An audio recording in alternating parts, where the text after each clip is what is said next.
Calls to devolve the powers of the police in the Western Cape are intensifying as lobby group AFriForum takes the matter to court.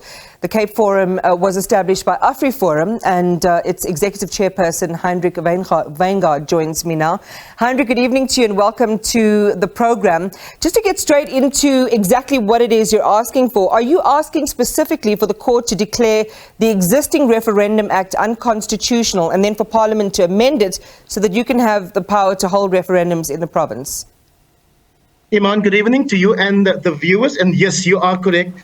We are asking the Constitutional Court to make a finding on whether the Referendums Act of 1983 is the relevant act to give effect to Section 127 of the Constitution, which provides for provincial referendums to be held. So this devolution matter then would be one you know, if things went your way, you would hold a referendum on. Yeah, policing and policing services is one of 10 focus areas that AFriForum is focusing on. We are a sister organization of AFriForum, independently registered as a non-profit company, and we focus on two things. One, the devolution of powers from national government, where national government is failing, and the other one is to play an empowering role, particularly in the coloured communities of the Western Cape. All right, so give us the context for this. I mean, it's quite a bold move. This is quite a big thing that you want, and there has been quite a bit of pushback in government circles already to the idea. So why the call for a devolution of the power of the police in the Western Cape? So South Africa is a unitary state, and we all accept that, but we're also aware of the fact that our constitution allows for, let's call it, federal features or federalism features. And there has been an ongoing debate between the national governing party and the provincial governing party about particularly the devolving or devolvement of policing powers. AFriForum says the voices of the residents should also be heard. It cannot just be left to political parties to fight in the National Assembly or wherever else statements are being made, either by Premier Alan Winde or President Ramaphosa or Minister Becky Cele or any of the other political heads dealing or managing this particular function of government. We're saying let's get legal clarity on whether premiers already have the necessary powers to call a provincial referendum. Or let's ask the Constitutional Court, which is what we're doing now, to make a finding so that either the existing act is being scrapped completely or then being changed so that it does give effect to what Section 127 of the Constitution is promising. And people tend to forget that we can only work with what is in the Constitution, and if we're not clear about that, that's why we have the Constitutional Court.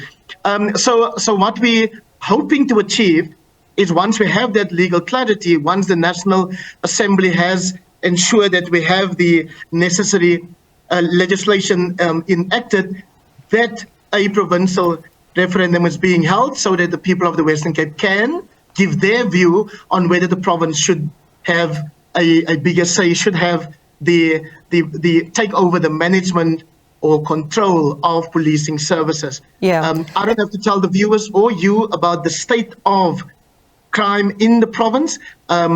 People often refer to gangsterism as if it's isolated, but we know now that it's also interlinked with international criminal cartels, etc., poaching, an economy effectively on its own.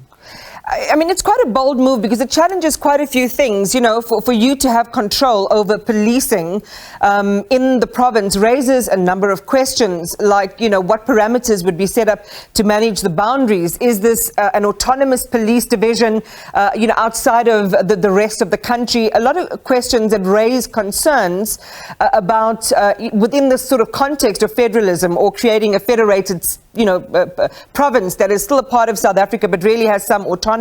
Can you deal with some of those concerns that people have? Well, maybe I should also just say this because when people here talk about federalism, they think independence or they think secession. That's not what AFriForum is calling for. We're simply asking for the province to get greater control. And of course, the finer detail or the parameters, as you refer to it, will be discussed in that parliamentary process. What we aiming to do is first to ensure that if any province wants to call a provincial referendum on any matter relevant to that province, then the national or the relevant national legislation should be in place. It is not currently.